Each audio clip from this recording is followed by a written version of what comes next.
Weird. It made me not like Torpedo, I guess. Right. He's not a likable character. First of all, Well, and the art in this one, even though it was the same artist as the one before, it seems way more simple. okay. Yeah. I always have a problem with, kids in comics. They don't, like, it's hard to draw a good looking kid that doesn't look weird. But I guess this is Yeah, a pretty no, that's good looking kid. Yeah, no, that kid's fine. I don't know. Yeah. Maybe it was just like I think it was more the dad. Oh, the big jovial dad, right. Yeah. And, so there's a hit out on this, kid's Dad. dad. Mm-hmm. And, so this is a backstory. Yeah. So this kid comes up to Torpedo. He's like, "You killed my dad. I'm gonna get you." And then Torpedo's like, "All right, let me take you let me take you home. You're out of your line, you know." Yeah, so he lives with his uncle now because his dad has been killed by Torpedo. We find out in a backflash. Yeah, a little Flashback. backflash. And the kid's like, "Why did you kill my dad?" And Torpedo is asking himself, like, "Why did I kill him?" Because he didn't really have it was just for money, really. And then you find out that they were like good friends growing up. Back in Italy, yeah. Back in Italy, they knew they were close and old friends, and he did it just for money. But he gives him an out, but the guy doesn't take the out. Yeah. Well, I don't know if he gave him the out or if he was pretending to give him the out. Right. Yeah, so you don't like him. And he was just going to shoot him in the back. Like, it looks like he's saving his life, but then he kills him. You know, it looks like hey, some guys are coming for you and they're going to kill you. I'm here to look out for you. Gives him a little drink and, then shoots him in the stomach. Yeah. As he's giving him a hug. Right. And he gets the payout for that. And he gets the payout. But and then you flash back to him and taking the kid to his uncle, and then he just kicks him out of the car, and the kid's like, "I'll kill you. I'll kill you. I'll grow up and I'll kill you." And Torpedo says, "Don't forget to take your vitamins." Yeah. I thought that was a weird line. I thought that was a weird line too, but I think it's kind of like an easier line would have been, "All right, well, when you get older, come and kill me." Yeah. Well, it was almost come like, and take your shot. Like I wanted him to like feel a little responsible, or like maybe it's him being like, "Hey, you know, I'm going to give like the very smallest piece of fatherly advice" type thing. No, that's not. Take your vitamins. No, but I think you're right. It's more like, yeah, when you if you grow up to live long enough. Yeah. Yeah, this was a weird one. It was nasty. It's sad when when you gotta kill your friends. Yeah. Yeah, but it was weird because he was asking himself, "Why did I do it?" And then I was asking him why he did it too. There wasn't really that great of an answer, other than I guess he's a bad guy. Yeah, he's bad to the bone, and that's his occupation. He is, occupational bad. Yeah, occupational hazard is you're gonna eventually kill your beautiful girlfriends. Mm-hmm. Kill your friends, and in the next story, get the opportunity. And now we're introduced to the Jordi Bernet art, and this first page looks a little rough. I mean, he has got. There's a lot of stuff in it. Like it's maybe a little too detailed for black and white. It looks so good. It looks so good. You just look at each panel like it's a whole page instead. Yeah, I like to read them in panel to panel, like just full view, panel to panel.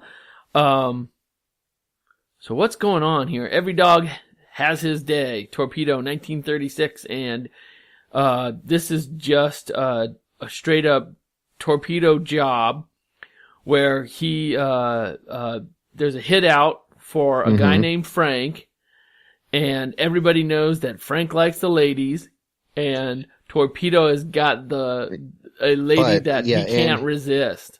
And he's got 3 bodyguards on him all the time, so the lady's the only way at him. Yeah. So he devises this plan, and it's more than a one-step plan. Like, I was expecting a very, very simple plan. I mean, it's pretty simple, but the way that the stories had been told so far, I was expecting, like, I was in the closet, or something like that. Yeah. So this one jumps right into the action. It's all narration, all Torpedo putting together this plan. He gives this gal $5,000, a very high class prostitute. He got paid $1,000 just to kill a guy. Yeah. Did he get paid $1,000 to kill that dame in the first No, story? he paid another guy $1,000. Oh, so he probably would have got paid a little more. Yeah, well, the price went down. I can't remember exactly what the price was originally, but so here... This is 1936 money. Yeah. That's $1 a day. Paycheck's a good wage. Yeah, no kidding. So here we have, so he hires this beautiful prostitute. Ooh, la lee. To snare Frank, the gangster who's got the price on his head. He's wanted by he's wanted by the cops and other mafiosos, and then it works. She gets him up to the love nest at this hotel with an escape route. Yeah, she clears out the bodyguards. They're in the clear. He's ready for action. And Torpedo is just waiting. And this is so great for the dominoes to fall into place. And so he puts an anonymous call to the cops. The cops break down the door. Gunfire starts happening, and Frank. Which I don't get. Why? What are the cops doing? Why are the cops? Why are they upset?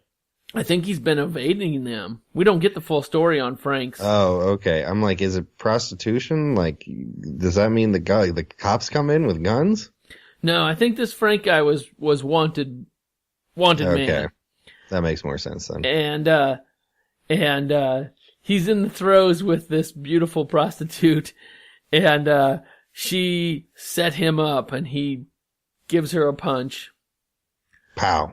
But she puts on a song and dance and says, no, I got an escape route. This is my apartment, and we can get out the back with this ladder I have rigged up.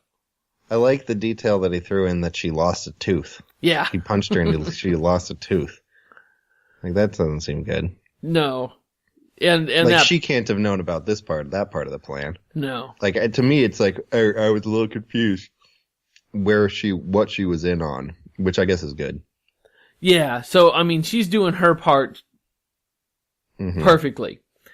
And all the while, we didn't tell you this earlier, but all the while, Torpedo is going to shoot the woman and take the $5,000. Yeah, so he's not worried about giving her the money because he's going to get it back. Yeah. So he's just such a bad guy. He's such a bad character. And it works. The plan works perfectly. She jumps, she gets Frank out of the building with this ladder rig up that she has, only to let Frank walk into the bullets of Torpedo. Boom, boom, boom. And they're laughing about how he's in his jockey shorts and, dies. Yeah, no remorse. No remorse, and they're yucking it up, and then they even yuck it up a little bit more because once they get to this getaway apartment in the next building, they put on the best disguise ever. To a married couple. To a married couple, newlyweds. We just had our wedding. In their top hat and her gown. Yeah, so they blast off for their honeymoon, and they even get congratulations and well wishes from the cops who are watch out for the gunfire. Yeah, we're out of here, and they make their getaway, and Torpedo says, "What did you do with the money?" Puts a gun to her head, but she's got a guy in the back seat, Reno. Yeah, and Reno puts she's got a pimp. Reno puts the knife to I'd sooner cut you than listen to you. Yeah, and he puts the knife to Torpedo's face and gives him a nice scar. Yeah, a little big scar down the side of his face. And Torpedo takes this in stride. He's just like, that's part of the game. I didn't get killed, and now I have revenge on my mind. Mm-hmm. Yeah, I wasn't expecting that at the end. I thought he would win. Yeah, yeah. Which I liked. I like that there's a bad guy and he lost, even if he's the main character, title character. Yeah. Good stuff. This is good stuff, and I think I'm going to adjust my ratings tonight. I'm curious how you ranked it, Larry. Should we go into our ratings? You bet. I am going to put this.